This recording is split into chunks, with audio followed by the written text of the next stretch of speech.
मेरे प्यारे देशवासियों, आप सभी को क्रिसमस की शुभकामनाएं।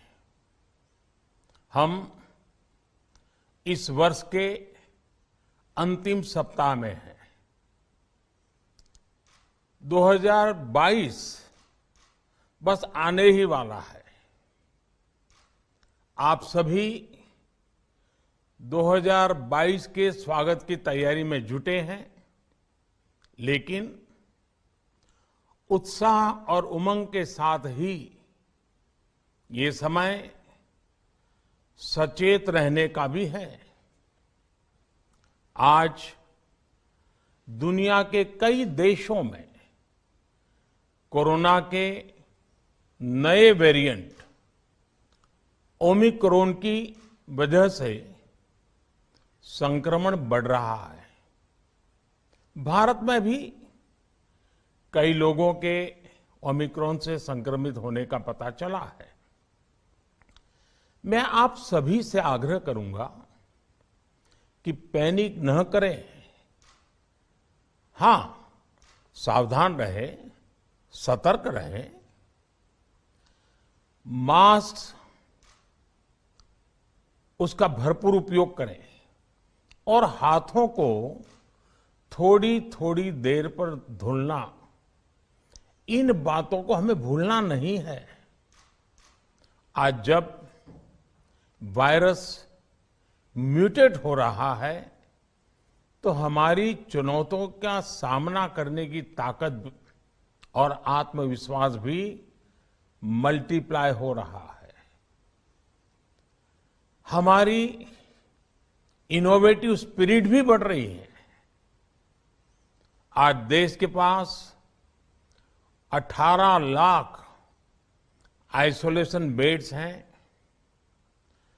5 लाख ऑक्सीजन सपोर्टेड बेड्स हैं, 1,40,000 आईसीयू बेड्स हैं। आईसीयू और नॉन आईसीयू बेड्स को मिला दें तो 90,000 बेड्स विशेष तौर पर बच्चों के लिए भी हैं। आज देश में 3,000 से ज्यादा पीएसए ऑक्सीजन प्लांट्स काम कर रहे हैं। 4 लाख ऑक्सीजन सिलेंडर्स देश भर में दिए गए हैं। राज्यों को जरूरी दवाओं की बफर डोज तैयार करने में सहायता की जा रही है। उन्हें पर्याप्त टेस्टिंग किट्स भी मुहैया कराई जा रही है।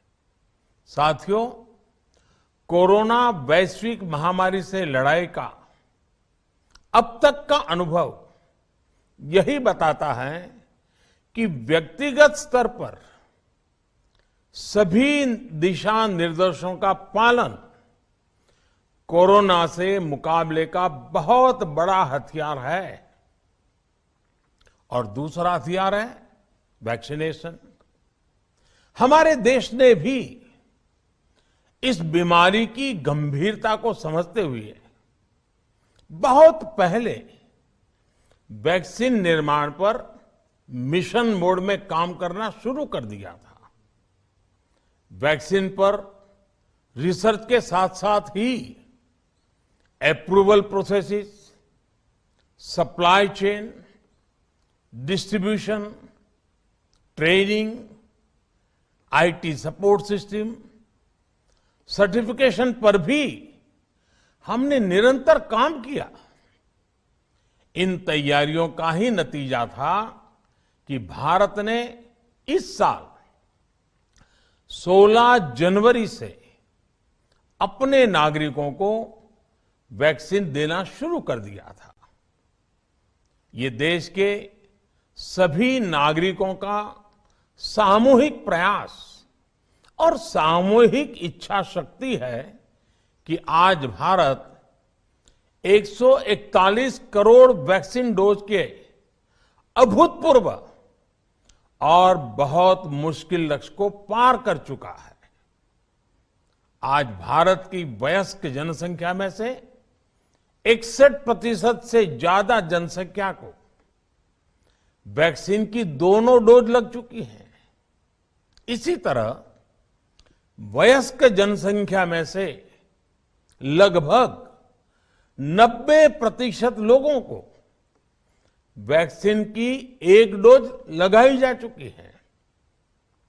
आज हर भारतवासी इस बात पर गर्व करेगा कि हमने दुनिया का सबसे बड़ा, सबसे विस्तारित और कठिन भौगोलिक स्थितियों के बीच इतना सुरक्षित वैक्सीनेशन अभियान चलाया। कई राज्य और विशेष तौर से टूरिज्म की दृष्टि से महत्वपूर्ण राज्य जैसे गोवा, उत्तराखंड, हिमाचल जैसे राज्यों ने 100% सिंगल डोज वैक्सीनेशन का लक्ष्य हासिल कर लिया है। आज देश के दूर सुदूर गांवों में जब 100% वैक्सीनेशन की खबरें आती हैं तो मन को संतोष होता है। यह प्रमाण है हमारे हेल्थ सिस्टम की मजबूती का, हमारी टीम डिलीवरी का, हमारे हेल्थ केयर वर्कर्स के डेडिकेशन और कमिटमेंट का, और देश के सामान्य मानवी के अनुशासन और विज्ञान में उनके विश्वास का। हमारे देश में जल्दी ही नेजल वैक्सीन और दुनिया की पहली डीएनए वैक्सीन भी शुरू होगी। साथियों, कोरोना के खिलाफ भारत की लड़ाई शुरू से ही वैज्ञानिक सिद्धांतों, वैज्ञानिक परामर्श और वैज्ञानिक पद्धति पर आधारित रही है। पिछले 11 महीने से देश में वैक्सीनेशन अभियान चल रहा है। देशवासी इसके लाभ भी महसूस कर रहे हैं। उनकी रोजमर्रा की जिंदगी सामान्य हो रही है। आर्थिक गतिविधियां भी दुनिया के कई देशों की तुलना में उत्साहजनक रही हैं। लेकिन साथियों, हम सभी जानते हैं कि कोरोना अभी गया नहीं है। ऐसे में सतर्कता बहुत जरूरी है। देश को सुरक्षित रखने के लिए, देशवासियों को सुरक्षित रखने के लिए हमने निरंतर काम किया है। जब वैक्सीनेशन शुरू हुआ तो उसमें भी वैज्ञानिक सुझावों के आधार पर ही ये तय किया गया कि पहली डोज किसे देना शुरू किया जाए, पहली और दूसरी डोज में कितना अंतराल हो, स्वस्थ लोगों को कब वैक्सीन लगे, जिन्हें कोरोना हो चुका है उन्हें कब वैक्सीन लगे, और जो कोमॉर्बिडिटी से ग्रस्त हैं उन्हें कब वैक्सीन लगे। ऐसे निर्णय लगातार किए गए और ये परिस्थितियों को संभालने में काफी मददगार भी साबित हुए हैं। भारत ने अपनी स्थिति परिस्थिति के अनुसार भारत के वैज्ञानिकों के सुझाव पर ही अपने निर्णय लिए हैं। वर्तमान में ओमिक्रॉन की चर्चा जोरों पर चल रही है। विश्व में इसके अनुभव भी अलग अलग है, अनुमान भी अलग अलग है। भारत के वैज्ञानिक भी इस पर पूरी बारीकी से नजर रखे हुए हैं, इस पर काम कर रहे हैं। हमारे वैक्सीनेशन को आज जब 11 महीने पूरे हो चुके हैं तो सारी चीजों का वैज्ञानिकों ने जो अध्ययन किया है और विश्व भर के अनुभवों को देखते हुए आज कुछ निर्णय लिए गए हैं। आज अटल जी का जन्मदिन भी है, क्रिसमस का त्योहार भी है, तो मुझे लगा कि इस निर्णय को आप सबके साथ साझा करना चाहिए। साथियों, 15 साल से 18 साल की आयु के बीच के जो बच्चे हैं, अब उनके लिए देश में वैक्सीनेशन प्रारंभ होगा। 2022 में 3 जनवरी को सोमवार के दिन से इसकी शुरुआत की जाएगी। ये फैसला कोरोना के खिलाफ देश की लड़ाई को तो मजबूत करेगा ही, स्कूल कॉलेजों में जा रहे हमारे बच्चों की और उनके माता पिता की चिंता भी कम करेगा। साथियों, हम सबका अनुभव है कि जो कोरोना वॉरियर्स हैं, हेल्थ केयर और फ्रंटलाइन वर्कर्स हैं, इस लड़ाई में देश को सुरक्षित रखने में उनका बहुत बड़ा योगदान है। वो आज भी कोरोना के मरीजों की सेवा में अपना बहुत समय बिताते हैं। इसलिए प्रिकॉशन की दृष्टि से सरकार ने निर्णय लिया है कि हेल्थ केयर और फ्रंटलाइन वर्कर्स को वैक्सीन की प्रिकॉशन डोज भी प्रारंभ की जाए।